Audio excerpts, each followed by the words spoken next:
It's basically today's version of the Battle of the Alamo, the iconic Texas landmark here, and many businesses made way for a new visitor center that's going to be built here, except for that one at the end, Moses Rosa's hideout. DPS said that he believed the incident commander thought that the scene had changed from an active shooter to a barricaded subject. In hindsight, he says that the officers should have been going in to the classroom. It took years to restore this iconic conjunto music venue to what it looks like today, and there's still more work that needs to be done. We're getting a look at crews working to remove that downed Boeing 737 plane that is lying in the St. Johns River. The training here at the college helps students work with things like this material handling arm that's part of a lot of jobs that are in demand right now in Texas. Police and DPS and Border Patrol, many law enforcement agencies have spent the past hour or so preparing and waiting in place for President Biden and the First Lady to arrive here. Soon after saying just a few words, she actually sprinted in her heels down Duval Street and through downtown Jacksonville. Students will be able to get hands-on training to work in manufacturing industry and make a lot of cool items, including stuff like this lightsaber here. Taz here, who has been great so far. He came from a barn down in St. Johns County, and I think we're gonna, trot around a little bit if we can. A month after winning gold in Beijing, USA sled hockey goaltender Jen Lee wanted to share his accomplishments with friends. We were very fortunate. Our team won another goal, took another goal, and took back. So normally I would just show one, or the most recent one, but because now I have three, I thought it was pretty cool. During dinner on Saturday night around 7:15, Lee's Tesla caught a man breaking into his car. The backpack and these medals that were inside gone. I definitely was a little bit shocked, a little bit like dumbfounded and all that, and kind of even laughed like, what else life is going to throw at me now in these days. Lee is a U.S. Army combat veteran who had his left leg amputated above the knee due to a motorcycle accident.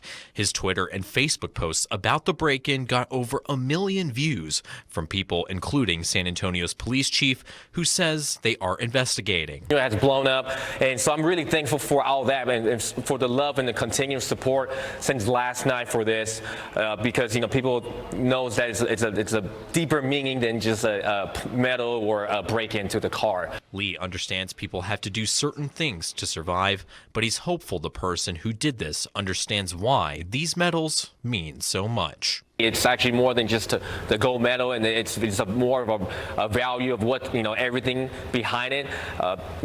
Leave it somewhere, drop it off the police station, I don't know, or something, and I'll keep the medals, you can keep the backpack, and it's all good. On the northwest side, Troy Kless, KENS 5. Although it was dark, there are still plenty of signs showing which vehicle could be responsible.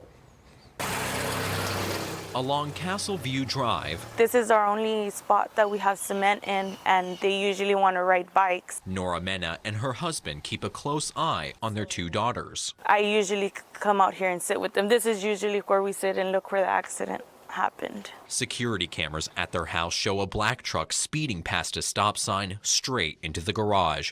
Mena got a notification when her alarms went off. I just saw a lot of dust, and I thought maybe a dust storm had happened. But the dust I'm sorry, is unsettled. It's just hard knowing that we could have been out here.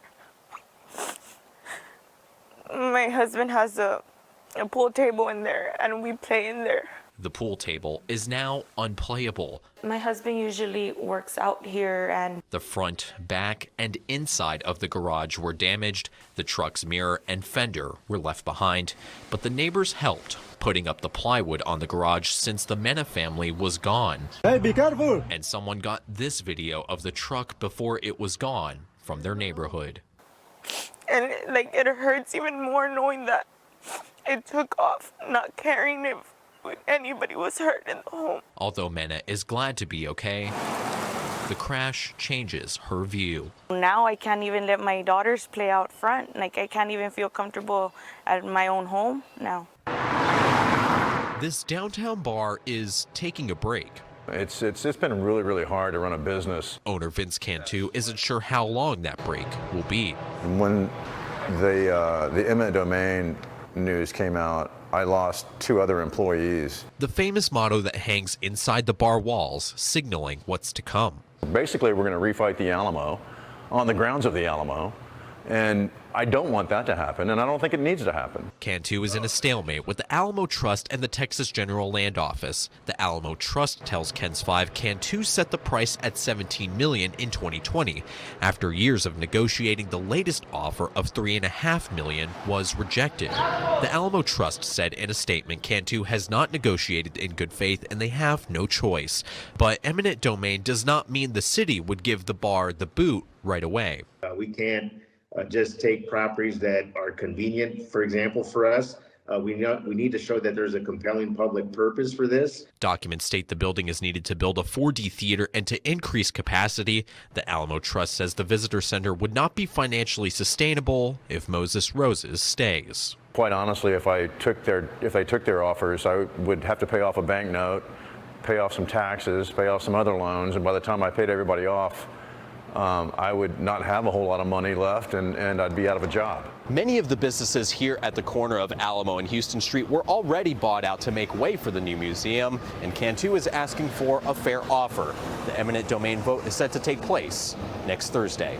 In downtown San Antonio, Troy Kless, KENS 5. This is absolutely mind-blowing for everybody. She never thought the call for help would reach so many. I don't think San Antonio have seen anything like that before, honestly. This is a miracle. Anna Afanasieva is co-owner of Laika Cheesecake and Espresso. Work in her shop is serving as a distraction to what's happening in her home country. My family's there, and they're gonna stay there till the end. I can't really help myself. If I would be there, I would go and fight with the people, with the civilians, of course. But this is the least we can do. The crowd wants to help Anna's cause, defending against an invasion that leaves some Russians like Andrei Samodomov feeling helpless. It's only hurting my family in Russia and my family in Kiev.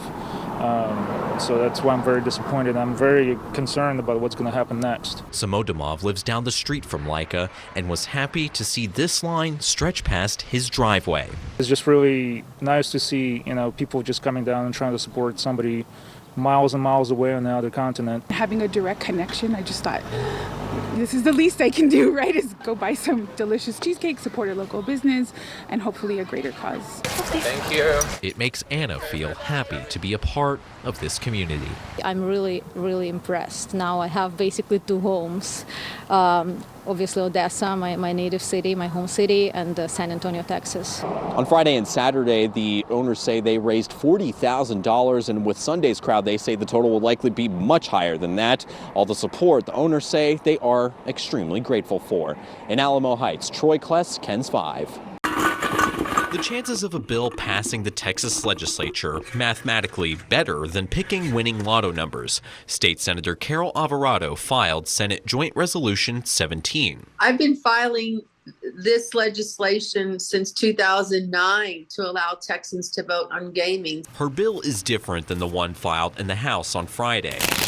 Language shuffled in would allow existing horse tracks to apply for casino licensing, including one in the San Antonio area, likely Retama Park in Selma. The players believe they have a stronger hand than years past. You've had folks on the other side of the aisle who've typically been opposed to this now signaling that they're open. The Chickasaw tribe who runs the WinStar Casino in Oklahoma tells KENS 5 they, quote, look forward to engaging with the legislature about the economic benefits and jobs resorts could bring. But Texans aren't exactly all in on casino gaming. The problem is you got a lieutenant governor who's very much opposed to legalizing gambling in the state of Texas. A University of Houston poll shows 25% of Texans oppose the passage of Alvarado's resolution. Let the people vote and let the chips fall where they might. If people would look at this from the perspective of it's a job creator, maybe they don't get so hung up on some of the other issues that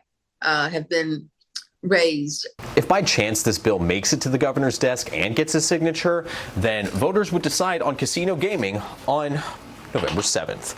Troy Kless, KENS 5.